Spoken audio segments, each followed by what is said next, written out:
বৈচিত্র্যময় প্রাকৃতিক সৌন্দর্য, ট্রেনের জানলা দিয়ে গ্রাম বাংলার অপরূপ দৃশ্য, দুরন্ত গতিতে ছুটে চলা ট্রেন চোখের পলকে পিছনে ফেলে যাচ্ছে কত গাছপালা, মাঠঘাট ও নদী নালা।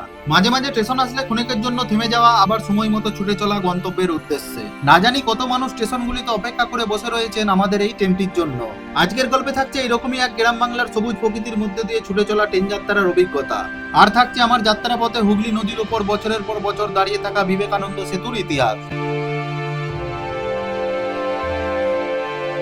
নমস্কার বন্ধুরা, কেমন আছেন সবাই? বন্ধুদল ভিলেজের একটা নতুন ব্লগে আপনাদের সবাইকে স্বাগত। আজকের ব্লগ শুরু করছি উত্তর কলকাতার ডানলপ থেকে। আমার আজকের গন্তব্য এই ডানলপ থেকে হুগলি জেলার গোঘাট।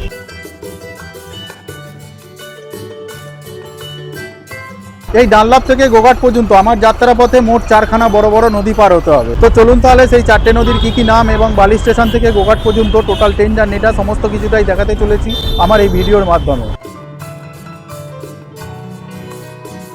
এই ডানলপ থেকে সরাসরি গোঘাট যেতে হলে বালি স্টেশন থেকে ট্রেন ধরতে হবে। এখন আমি এই ডানলপ থেকে একটা অটো ধরে যাব বালি স্টেশন। সময় লাগবে 15 থেকে 20 মিনিট। ডানলপ ওভারব্রিজের নিচে এই যে দেখছেন সারি সারি অটো দাঁড়িয়ে আছে। এখন এইখান থেকে একটা অটো ধরবো বালি স্টেশন যাবার জন্য। যেহেতু আমি বালির ব্রিজের উপর দাঁড়িয়ে ভিডিও করব, তাই বাধ্য হয়ে একটা অটো আমি রিজার্ভ করে নিলাম। আমাদের অটো ছেড়ে দিল ডানলপ থেকে, তাই এখন বেরিয়ে যাচ্ছি ডানলপ ছেড়ে। এখন ডানলপ থেকে 3-4 মিনিটের মতন পথ চলে এসেছি। আর আমার ডান দিকের এই যে দেখছেন কালো রঙের ছোট 4 চাকা গাড়িটি যে রাস্তাটি ধরে বেরিয়ে যাচ্ছে, এই রাস্তাটি গিয়ে উঠেছে দক্ষিণেশ্বরের কাছে হুগলি নদীর উপর গড়ে ওঠা নিবেদিতা সেতুর উপর।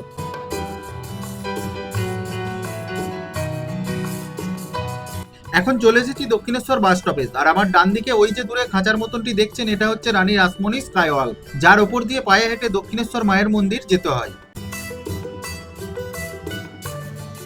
বেরিয়ে আসলাম দক্ষিণেশ্বর ছেড়ে। সামনে আসছে এখন বিবেকানন্দ সেতু।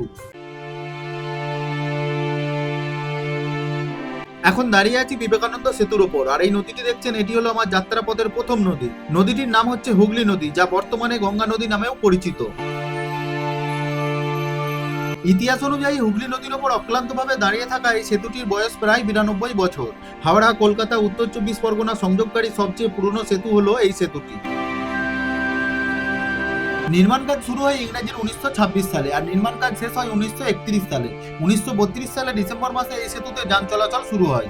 মাল্টিস্প্যান এই স্টিল ব্রিজ তৈরির উদ্দেশ্যই ছিল কলকাতা বন্দর ও হাওড়া রেল স্টেশন থেকে প্রধান রেল ও সড়ক যোগাযোগ পথ হয়ে ওঠা। 2887 ফুট দৈর্ঘ্যের এই সেতুটি তৈরি করেছিলেন বিখ্যাত কুর্চি মিস্ত্রি, কন্ট্রাক্টর ও শিল্পপতি রায়বাহাদুর জগমল রাজা চৌহান। ফ্যাব্রিকেশন করেছিলেন কলকাতার বেথওয়েড অ্যান্ড কোম্পানি। ভারতের তৎকালীন viceroy ফিমান Thomas first Marquis of ওয়েলিংটনের নামে এই সেতুর নামকরণ হয় ওয়েলিংটন সেতু।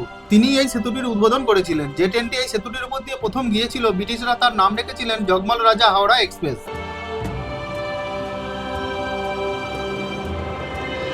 তবে শোনা যায় তখনকার যুগে এই সেতু নির্মাণে খরচ হয়েছিল প্রায় 1 কোটি টাকারও বেশি। ওয়েলিংটন সেতু নামকরণ হলেও স্থানীয় মানুষের মুখে মুখে প্রচলিত হয় বালির ব্রিজ নামে। ভারতের স্বাধীনতার পর এই সেতুটির নাম বদলে রাখা হয় ঠাকুর শ্রী রামকৃষ্ণ পরমহংসদেবের প্রিয় শিষ্য স্বামী বিবেকানন্দর নামে, যা বর্তমানে বিবেকানন্দ সেতু। বিবেকানন্দ সেতুর এই পাশের সেতুটি হলো নিবেদিতা সেতু। এটির আগেকার নাম ছিল দ্বিতীয় বিবেকানন্দ সেতু। সেতুটি বিবেকানন্দ সেতু সমান্তরালে 50 মিটার ভাটিতে অবস্থিত। সেতুটির নামকরণ করা হয়েছে স্বামী বিবেকানন্দ শিষ্যা ও সমাজকর্মী ভগিনী নিবেদিতার নাম অনুসারে। 2890 ফুট দৈর্ঘ্যের এই সেতুটির নির্মাণ কাজ শুরু হয় 2004 সালের এপ্রিল মাসে এবং নির্মাণ কাজ শেষ করে সেতুটির উপর দিয়ে যান চলাচল শুরু হয় 2007 সালের জুলাই মাসে।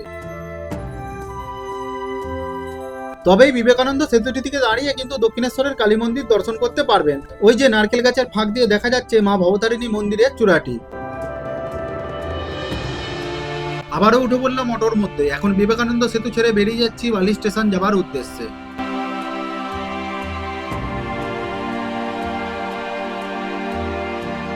চলে আসলাম বালি বাস স্টপেজ। নেমে পড়েছি অটো থেকে। আর এই বাস স্টপেজ থেকে ওই যে দূরে দেখা যাচ্ছে বালি স্টেশনটি। তাই এখন স্টেশন পর্যন্ত যাবার জন্য বেশ কয়েকটি সিঁড়ি ভেঙে আমাকে নিচে নামতে হবে।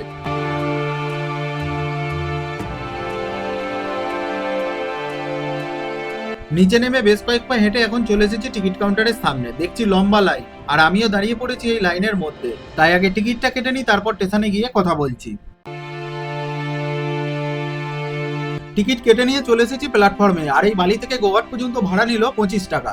এখন ঘড়ির কাঁটা বলছে সকাল 10:20। এই বালি স্টেশন থেকে আমার ট্রেন রয়েছে সকাল 10:35 তারকেশ্বর লোকাল এবং 10:50 গোঘাট লোকাল। যেহেতু আমি ভিডিও করব তাই এখন আগে আসা তারকেশ্বর লোকাল যদি ফাঁকা থাকে তাহলে ওই ট্রেনেই তারকেশ্বর পর্যন্ত যাব, আর পিছনে আসা গোঘাট লোকালের জন্য 10-15 মিনিটের অপেক্ষা তারকেশ্বরে গিয়েই করব। এই বালি স্টেশন থেকে গোঘাট পর্যন্ত 82 কিলোমিটারের রেলপথ, আর এই দুটি স্টেশনের মাঝে মোট 21টি হল রয়েছে। বালি রেল স্টেশনটি হলো হাওড়া বর্ধমান মেল লাইন এবং হাওড়া বর্ধমান কোল লাইনের একটি গুরুত্বপূর্ণ রেল স্টেশন। এই স্টেশনটি কলকাতা শহরতলি রেলওয়ে ব্যবস্থার অন্তর্গত একটি ব্যস্ততম স্টেশন। এটি ভারতের পশ্চিমবঙ্গ রাজ্যের হাওড়া জেলায় অবস্থিত। হাওড়া জংশন রেল স্টেশন থেকে এই স্টেশনটির দূরত্ব মাত্র 8 কিলোমিটার। তবে ইতিহাস অনুযায়ী ইস্ট ইন্ডিয়ান রেল কোম্পানি 1851 সালে হাওড়া থেকে রাজমহল এবং মির্জাপুরের মধ্যে দিয়ে দিল্লির সাথে প্রস্তাবিত সংযোগের জন্য একটি লাইন নির্মাণ শুরু করেছিলেন। পূর্ব ভারতের প্রথম যাত্রী ট্রেনটি 1854 সালে 15 আগস্ট হাওড়া থেকে হুগলি পর্যন্ত দৌড়েছিল। 1855 সালের মধ্যে এই রেলপথটি রানীগঞ্জ পর্যন্ত প্রসারিত হয়। হাওড়া বর্ধমান মেল লাইনের বিদ্যুৎ কৌশল 1958 সালে 25 কেভি এসি ওভারহেড সিস্টেম তৈরি করা হয় এবং হাওড়া শেওড়াফুলি তারকেশ্বরের লাইনটি 1957-58 সালে বিদ্যুতায়িত করা হয়। কথা বলতে বলতে সামনের দিকে তাকিয়ে দেখি আমাদের ট্রেন এসে গেছে। ট্রেন নাম্বার 37319, সকাল 10:20 হাওড়া তারকেশ্বর লোকাল। নির্ধারিত সময় থেকে 5 মিনিটের লেট। ট্রেন থামতেই উঠে পড়লাম ট্রেনের মধ্যে। দেখছি ট্রেন একদমই ফাঁকা, বসার জায়গাও আছে, কিন্তু আমি তো ভিডিও করব তাই আমি এসে দাঁড়ালাম গেটের সামনে। বালি স্টেশনকে টাটা বাই বাই জানিয়ে আমাদের ট্রেন যাত্রা শুরু করলো তার গন্তব্য তারকেশ্বরের উদ্দেশ্যে, আর আমার গন্তব্য গোঘাট। এখন সামনে আসছে পরের স্টেশন উত্তরপাড়া।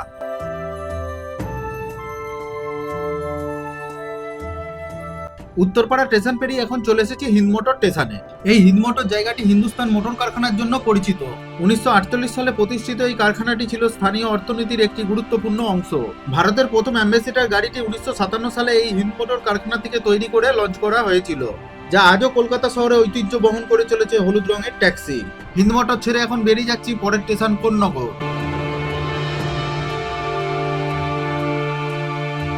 চলে আসলাম কোন্নগর। সময় মতো অপেক্ষা করে আবার আমাদের ট্রেন ছুটতে শুরু করলো। সামনে আসতে পরের স্টেশন রিসরা।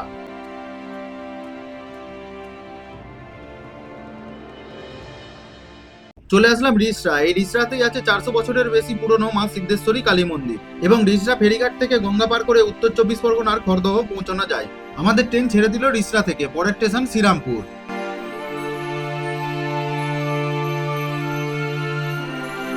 চলে আসলাম শ্রীরামপুর। পশ্চিমবঙ্গের শ্রীরামপুরে মাহেশের রথযাত্রা ভারতের দ্বিতীয় প্রাচীনতম এবং বাংলার প্রাচীনতম রথযাত্রা উৎসব হিসাবে পরিচিত।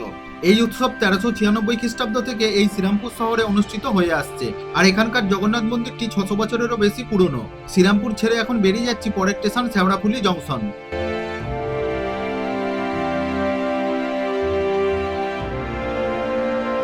চলে আসলাম শেওড়াফুলি জংশন। এটি একটি প্রধান রেলওয়ে জংশন, যা স্থানীয় এবং পর্যটকদের জন্য একটি গুরুত্বপূর্ণ পরিবহন কেন্দ্র হিসাবে কাজ করে। এই শেওড়াফুলি জংশন থেকেই কিন্তু দুদিকে দুটি লাইন ভাগ হয়ে যাচ্ছে। ডান দিকের লাইনটি যাচ্ছে বর্ধমান মেল লাইন, আর বাঁ দিকের লাইনটি যাচ্ছে তারকেশ্বর ব্রাঞ্চ লাইন। শেওড়াফুলি ঐতিহাসিকভাবে এর বাজারের জন্য বিখ্যাত, যা শেওড়াফুলি হাট নামেও পরিচিত। এটি হুগলি জেলার কাঁচা পণ্যের জন্য অন্যতম বৃহত্তম বাজার। হুগলি নদীর ধারে অবস্থিত এই বাজারটি 250 বছরেরও বেশি পুরানো। তারকেশ্বরে জল ঢালতে আসা যাত্রীরা কিন্তু এই শেওড়াফুলির গঙ্গার ঘাট থেকে জল নিয়ে যান বাবা তারকনাথের মন্দিরে ঢালার জন্য। এছাড়াও যারা এই শেওড়াফুলি থেকে শিয়ালদার লাইনে যেতে চান, তাহলে তারা এই শেওড়াফুলি ফেরিঘাট থেকে লঞ্চ ধরে খুব সহজেই পৌঁছে যেতে পারবেন ব্যারাকপুর স্টেশন। আমাদের ট্রেন ছেড়ে দিল শেওড়াফুলি জংশন থেকে, আর এই তারকেশ্বর ব্রাঞ্চ লাইনের প্রথম হল্ট হচ্ছে 5 কিলোমিটার দূরে দিয়ারা। শেওড়াফুলি জংশন থেকে তারকেশ্বর পর্যন্ত রেলপথের দূরত্ব 34 কিলোমিটার, আর এই দুই স্টেশনের মাঝে মোট 10টি হল্ট রয়েছে। শেওড়াফুলি তারকেশ্বর ব্রাঞ্চ লাইনটি 1885 সালে 1 জানুয়ারি চালু করে তারকেশ্বর রেলওয়ে কোম্পানি, এবং এটির পরিচালনা করত ইস্ট ইন্ডিয়া রেলওয়ে কোম্পানি। শহরতলি থেকে বেরিয়ে এসে আমাদের ট্রেন এখন ছুটে চলেছে গ্রাম বাংলার পরিবেশের মধ্য দিয়ে। ট্রেনের জানালার বাইরের দিকে তাকালেই নজরে পড়বে দিগন্ত বিস্তৃত সবুজে ঘেরা মাঠ এবং শান্ত পরিবেশ। চলে আসলাম দিয়ারা। সময় মতো অপেক্ষা করে আবার আমাদের ট্রেন ছুটতে শুরু করলো। সামনে আসছে পরের স্টেশন 2 কিলোমিটার দূরে নসিবপুর।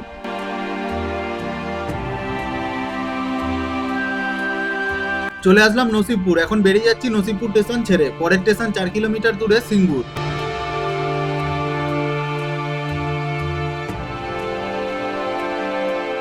চলে আসলাম সিঙ্গুর। এই সিঙ্গুরেই রয়েছে সেই বিখ্যাত ডাকাতকালীর মন্দির। এই মন্দিরের ইতিহাসের সাথে জড়িয়ে রয়েছে মা শারদার নাম। তারকেশ্বরে জল ঢালতে আসা যাত্রীরা কিন্তু শেওড়াফুলি থেকে জল নিয়ে আগে এই ডাকাতকালীর মন্দিরে জল ঢেলে তারপর যায় তারকেশ্বর বাবা তারকনাথের মন্দির। এখন বেরিয়ে যাচ্ছি সিঙ্গুর স্টেশন ছেড়ে। আসছে পরের স্টেশন 2 কিলোমিটার দূরে কামারকুন্ডু।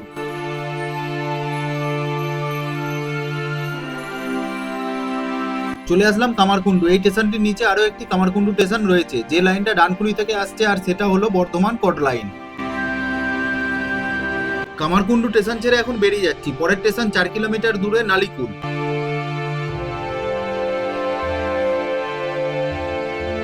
পৌঁছে গেলাম নালিকুল। নালিকুল স্টেশন ছেড়ে এখন বেরিয়ে যাচ্ছি। পরের স্টেশন 3 কিলোমিটার দূরে মালিয়া হল্ট।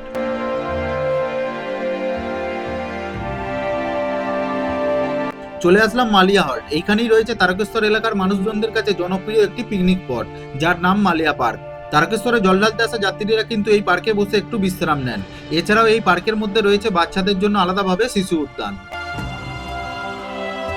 মালিয়া হল স্টেশন ছেড়ে এখন বেরিয়ে যাচ্ছি। পরের স্টেশন 2 কিলোমিটার দূরে হরিপাল।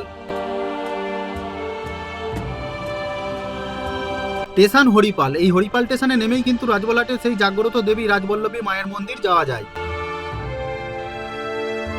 হরিপাল স্টেশন ছেড়ে এখন বেরিয়ে যাচ্ছি। পরের স্টেশন 3 কিলোমিটার দূরে কৈকালা।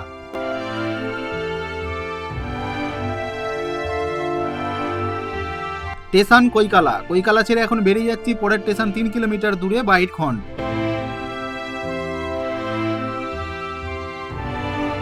পৌঁছে গেলাম বাইটখন্ড। এখন বাইটখন্ড স্টেশন ছেড়ে বেরিয়ে যাচ্ছি। পরের স্টেশন 4 কিলোমিটার দূরে লোকনাথ।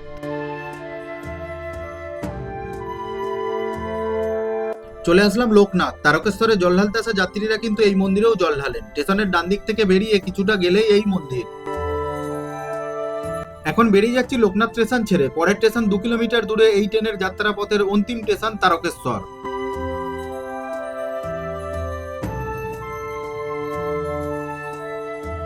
নির্ধারিত সময়ের থেকে 5 মিনিট দেরিতে আমাদের ট্রেন এসে পৌঁছালো তারকেশ্বর স্টেশনে। এই স্টেশনের কাছেই রয়েছে সেই জাগ্রত বাবা তারকনাথের মন্দির। ভগবান শিব এখানে বাবা তারকনাথ নামে পূজিত হন। প্রতিদিনের হাজারো মানুষ আসেন বাবার মন্দিরে পুজো দেওয়ার জন্য। এছাড়াও প্রত্যেক বছর শ্রাবণ মাসে তো কথাই নেই, পুরো শ্রাবণ মাস জুড়ে দূর দূরান্ত থেকে ভক্তরা ছুটে আসেন বাবার মন্দিরে জল ঢালার জন্য। এই মন্দিরটি 1729 সালে নির্মিত হয়। ঠাকুর শ্রী রামকৃষ্ণ পরমহংসদেব এবং মা সারদা দেবীও এই মন্দিরে পুজো দিতে এসেছিলেন। আর মাত্র 10 মিনিট পরেই আসবে আমাদের ট্রেনের পিছনে আসা 37375 আপ হাওড়া গোঘাট লোকাল। ট্রেনটি দেবে 3 নম্বর প্ল্যাটফর্মে, তাই ওভারব্রিজ ধরে এখন চলে এসেছি 3 নম্বর প্ল্যাটফর্মে। নির্ধারিত সময় থেকে 7 মিনিট দেরিতে এসে পৌঁছে গেল গোঘাট লোকাল। ট্রেন থামতেই উঠে পড়লাম ট্রেনের মধ্যে। আমাদের ট্রেন ছেড়ে দিল তারকেশ্বর স্টেশন থেকে। পরের স্টেশন 5 কিলোমিটার দূরে তালপুর।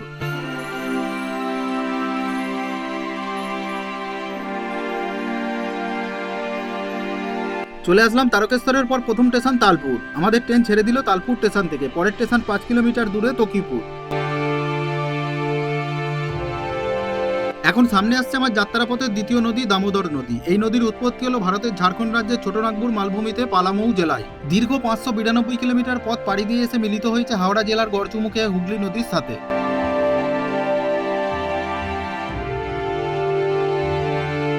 চলে আসলাম তকিপুর। এখন তকিপুর ছেড়ে বেরিয়ে যাচ্ছি। পরের স্টেশন 6 কিলোমিটার দূরে মায়াপুর।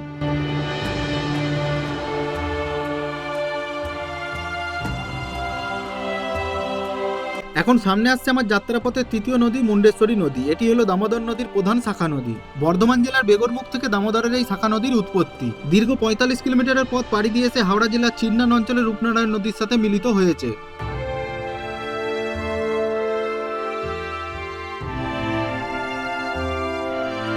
চলে আসলাম মায়াপুর। এখন মায়াপুর স্টেশন ছেড়ে বেরিয়ে যাচ্ছি। পরের স্টেশন 9 কিলোমিটার দূরে আরামবাগ।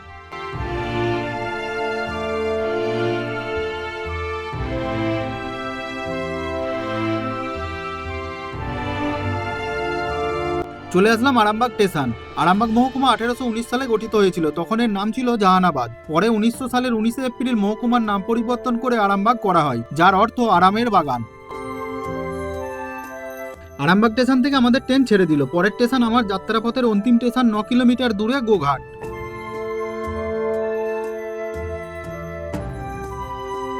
এখন সামনে আসছে আমার যাত্রাপথের চতুর্থ নদী বা শেষ নদী দ্বারকেশ্বর নদী। পুরুলিয়া জেলার আদ্রা শহর ও হুড়া গ্রামের মাঝে অবস্থিত একটি ঝিল থেকে এই নদীর উৎপত্তি। বাঁকুড়া, আরামবাগ, হুগলি জেলা হয়ে পশ্চিম মেদিনীপুর জেলার ঘাটালের কাছে শিলাবতী নদীর সাথে মিলিত হয়ে রূপনারায়ণ নদীর সৃষ্টি হয়েছে।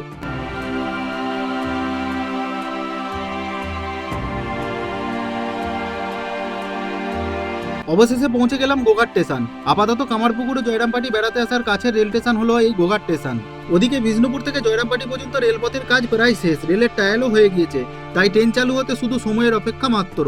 আমার চ্যানেলে এখনো আপনারা যারা জয়রামবাটির ভিডিওটা দেখেননি, ডেসক্রিপশন বক্সে লিংক দেওয়া রইল, আপনারা দেখে নিতে পারেন। ডানলপ থেকে গোঘাট পর্যন্ত আমার যাত্রাপথের ট্রেন জার্নির ভিডিও এই পর্যন্তই। কেমন লাগলো আপনারা অবশ্যই কমেন্ট করে জানাবেন। ভালো লাগলে লাইক ও সাবস্ক্রাইব করবেন। সবাই খুব ভালো থাকুন, সুস্থ থাকুন। দেখা হচ্ছে আপনাদের সাথে পরের ভিডিওতে। ততক্ষণের জন্য টাটা।